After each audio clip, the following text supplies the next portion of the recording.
সেনাবাহিনীর লেফটেন্যান্ট মোহাম্মদ তানজিম সরোয়ার নির্জনের শান্তি মিশনে যাওয়ার কথা ছিল আগামী ডিসেম্বরে।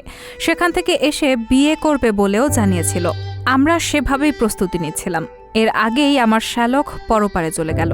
কথাগুলো বলছিলেন কক্সবাজারের চকরিয়ায় যৌথ বাহিনীর অভিযান পরিচালনাকালে সন্ত্রাসীদের হামলায় নিহত সেনা কর্মকর্তা লেফটেন্যান্ট তানজিম সরোয়ার নির্জনের ভগ্নিপতি এনামুল হক।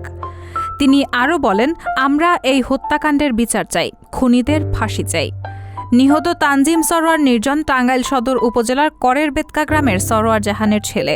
মঙ্গলবার বিকেল 3:30টার দিকে নির্জনের মরদেহ টাঙ্গাইল পৌঁছালে গ্রামের বাড়ি করের বেতকা এলাকায় নিয়ে সেখানেই দাফন করা হয়। একমাত্র ছেলেকে হারিয়ে বারবার মূর্ছা যাচ্ছিলেন নিহতের মা। মা বিলাপ করে বলছেন, ও আমার আত্মা ছিল। ও যখন অপারেশনে যায় বলেছি, তুমি দেশের জন্য দশের জন্য করিও, যেটি ভালো হয় সেটি দেখে শুনে করিও। এ সময় নাজমা বেগম সরকার প্রধান ও সেনা প্রধানের কাছে ছেলে হত্যার বিচার চান। একমাত্র ছেলেকে হারিয়ে বাবা সরোয়ার জাহানও প্রায় বাকরুদ্ধ।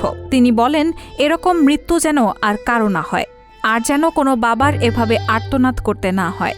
আমি আমার ছেলের হত্যাকারীদের দ্রুত বিচার চাই। তানজিমই আমার একমাত্র ছেলে। সে ছিল বাড়ির একমাত্র উপার্জন করার লোক। আমি এই হত্যাকাণ্ডের দ্রুত বিচার ও ফাঁসি চাই। তানজিমের বড় বোন সুচি বলেন, আমার মেয়ে সারাকে শান্তি মিশন থেকে এসে একটা আইফোন কিনে দেবে বলেছিল ভাই। ভাগ্নিকে আর ফোন কিনে দেওয়া হলো না নির্জনের। এসব বলেই কান্নায় ভেঙে পড়েন সুচি। রায়হানা মুন, সবার কথা।